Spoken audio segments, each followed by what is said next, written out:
Hi friends, welcome to my channel. நம்ம சேனலில் இன்றைக்கி ரொம்பவே ஹெல்த்தியான உடம்பு சூடை குறைக்கக்கூடிய பாசிப்பருப்பும் சௌச்சவும் வச்சு ஒரு கூட்டு ரெசிபி தாங்க எப்படி செய்கிறதுன்னு பார்க்க போகிறோம். வாரத்தில் 2 நாள் இந்த மாதிரி செய்து சாப்பிட்டிங்கன்னா உடம்போட சூடு காணாமலே போயிடுங்க. இந்த ஒரு கூட்டு வச்சா போதுங்க, குழம்பே தேவையில்லை. சுட சுட சாதத்தில் இந்த கூட்டை போட்டு பரட்டி சாப்பிட்டோன்னா சும்மா அப்படி இருக்குங்க. வாங்க இந்த டேஸ்டான கூட்டை எப்படி செய்கிறதுன்னு பார்க்கலாம். இதுக்கு ஒரு 100 கிராம் அளவு பாசிப்பருப்பை நல்லா தண்ணியில் 2 தடவை கழுவிட்டு ஒரு 5லேருந்து 10 நிமிஷம் வரைக்கும் ஊற வச்சு எடுத்துக்கலாம். இன்றைக்கி நான் ஒரு 400 கிராம் அளவு சௌச்சவ் எடுத்துருக்கிறேன். அதுக்கு 100 கிராம் பாசிப்பருப்பு எடுத்துருக்கிறேன். இது கரெக்டாக இருக்கும். சௌச்சவை பீல் ஆஃப் பண்ணிக்கலாம் பீலர் வச்சு. இதோட ஸ்கின்னு பார்த்திங்கன்னா ரொம்ப தின்னாக இருக்கும், அதனால் ரொம்ப ஜென்டிலாக பீல் பண்ணுங்கள். ரொம்ப அழுத்தி தேய்ச்சிங்கன்னா காயும் சேர்ந்துட்டு வந்துடும். அதனால் ரொம்ப தின்னாக மட்டும் பீல் பண்ணிக்கோங்க. இதை கட் பண்ணி எடுத்துக்கலாம். இதை கட் பண்ணிட்டோன்னா உள்ளே ஒரு விதை மாதிரி இருக்கும், அதெல்லாத்தையும் ரிமூவ் பண்ணிடலாம். அது ஒரு ஒயிட் கலரில் தண்டு மாதிரி இருக்கும், அதெல்லாத்தையும் ரிமூவ் பண்ணிவிடுங்க. அதோடு போட்டிங்கன்னா கூட்டு துவக்கிற மாதிரி இருக்கும். அதனால் கண்டிப்பாக அதை ரிமூவ் பண்ணிவிட்டு அதுக்கப்புறமா காயை கொஞ்சம் மீடியம் சைஸில் பெருசாக நறுக்கி எடுத்துக்கோங்க. இதை நம்ம குக்கரில் வேக வச்சு எடுக்கிறதுனால ரொம்ப தின்னாக போட்டோன்னா குழஞ்சிரும். இந்த மாதிரி கொஞ்சம் பெரிய சைஸாக நறுக்கி எடுத்துக்கோங்க. அப்போ தான் காயும் சாப்பிட்றதுக்கு நல்லா டேஸ்ட்டாக இருக்கும். பாருங்கள், நான் இந்த மாதிரி கட் பண்ணி எடுத்துருக்கிறேன். இதே சைஸில் கட் பண்ணிக்கோங்க, ரொம்ப குட்டியாக கட் பண்ண வேண்டாம். இப்போ கட் பண்ண காய் எல்லாத்தையும் குக்கரில் சேர்த்துடலாம். குக்கரில் சேர்த்துட்டு இது கூட நம்ம ஊற வச்சுருக்கிற பாசிப்பருப்பை அந்த தண்ணியோடையே சேர்த்துக்கோங்க. பாசிப்பருப்பு ஊற வைக்கும்போது தண்ணியில் நல்லா 2 தடவை கழுவிட்டு அதுக்கப்புறமா தண்ணி சேர்த்து ஊற வைங்க. இது கூட ஒரு 1/2 டம்ளர் அளவு தண்ணி மட்டும் சேர்த்துருக்குறேன். இந்த கூட்டுக்கு தண்ணி ஜாஸ்தி ஊற்றி வேக வைக்கக்கூடாது, கொஞ்சமாக தண்ணி ஊற்றுங்க. நிறைய தண்ணி ஊற்றிட்டிங்கன்னா காய் குழஞ்சி போயிடும். அது மட்டும் இல்லை, வேகிறதுக்கும் ரொம்ப நேரம் ஆகிடும், அதாவது கெட்டித்தன்மை வர்றதுக்கும் ரொம்ப நேரம் ஆகிடும். அதனால் தண்ணியோட அளவு கரெக்டாக நான் சொன்ன அளவு ஊற்றுங்க. பருப்பும் காயும் வேகிறதுக்கு ஒரு 1.5 டம்ளர் அளவு ஓவரால் தண்ணி இருந்தால் போதுங்க. இந்த அளவு தண்ணி மட்டும் ஊற்றிட்டு ஒரு ஸ்பூன் அளவு மஞ்சத்தூள் உப்பு சேர்த்து குக்கரில் 2லேருந்து 3 விசில் வச்சு எடுத்துடலாம். 2 விசில் வைங்க. உங்கள் பருப்பு வேகிறதுக்கு ரொம்ப நேரம் ஆகும்னா மட்டும் 3 விசில் வச்சு எடுத்துக்கோங்க. குக்கரில் ப்ரெஷர் ஃபுல்லாக ரிலீஸ் ஆகிடுச்சு.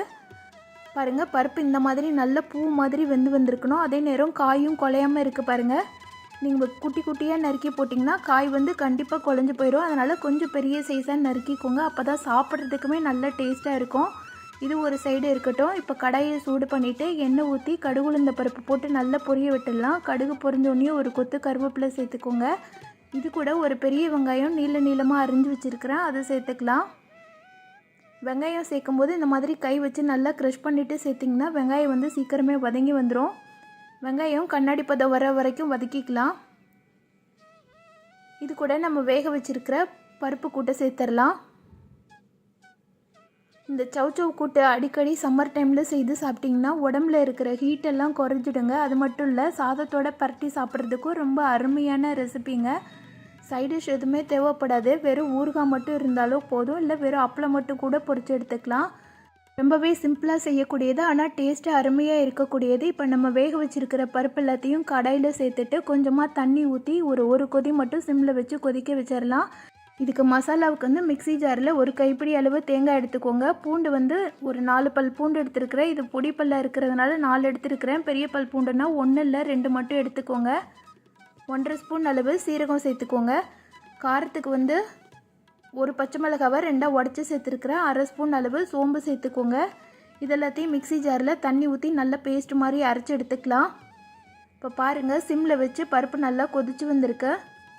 இப்போ இது கூட நம்ம அரைச்சி வச்சுருக்கிற தேங்காய் விழுதை சேர்த்துக்கலாம். மிக்ஸி ஜாரில் கொஞ்சமாக தண்ணி ஆட் பண்ணி அதையும் சேர்த்துக்கோங்க. சேர்த்துட்டு எல்லாத்தையும் நல்லா மிக்ஸ் பண்ணி விட்டுடுங்க. இது நம்ம பாசிப்பருப்பு சேர்த்துருக்கிறதுனால இடையில அடி பிடிக்கிற மாதிரி இருக்குங்க. அதனால் கரண்டி வச்சு கிளறி விட்டுக்கிட்டே இருங்க. கண்டிப்பாக ஹை ஃப்ளேமில் வச்சு கொதிக்க விடக்கூடாது. மீடியம் ஃப்ளேம், லோ ஃப்ளேம் அந்த மாதிரி மாற்றி வச்சு கொதிக்க விடுங்க. இடையில கிளறி விடுங்க. அப்போ தான் அடி பிடிக்காமல் வரும். ஒரு கொதி வந்தோடனே தேங்காவோட பச்சை வாசனை போயிட்டு வந்துடுங்க. இது கூட்டாகவும் வச்சு சாப்பிட்லாம், இல்லை சாதத்தோடு ஊற்றி சாப்பிட்றதுக்கு இந்த மாதிரி கிரேவியாகவும் வச்சு சாப்பிட்லாம். இதை இன்னுமே கொஞ்சம் வற்ற விட்டிங்கன்னா இன்னும் நல்லா கெட்டியாகி வந்துடும். இப்போ இது செமி சாலிடாக இருக்குது. இந்த டைம்லேயே நீங்கள் இறக்கிட்டிங்கன்னா ஆறினோடனே இன்னும் நல்லா கெட்டியாகி வந்துடும். இது சாதத்தோட பிரட்டி சாப்பிட்றதுக்கு ரொம்பவே அருமையாக இருக்குங்க.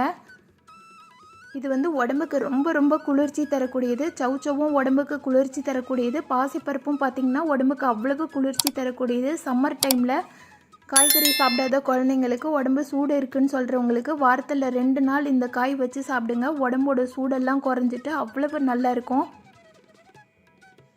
இந்த டேஸ்டான பாசிப்பருப்பு சௌசௌ கூட்டை நான் சொன்ன மெத்தடில் நீங்களும் உங்கள் வீட்டில் செய்து பாருங்கள். செய்து பார்த்துட்டு எப்படி இருந்துச்சுன்னு சொல்லிட்டு கமெண்ட் பண்ணுங்கள். இந்த வீடியோ பிடிச்சிருந்ததுன்னா இந்த வீடியோக்கு லைக் பண்ணி சேனலை சப்ஸ்கிரைப் பண்ணிவிடுங்க. Thank you friends.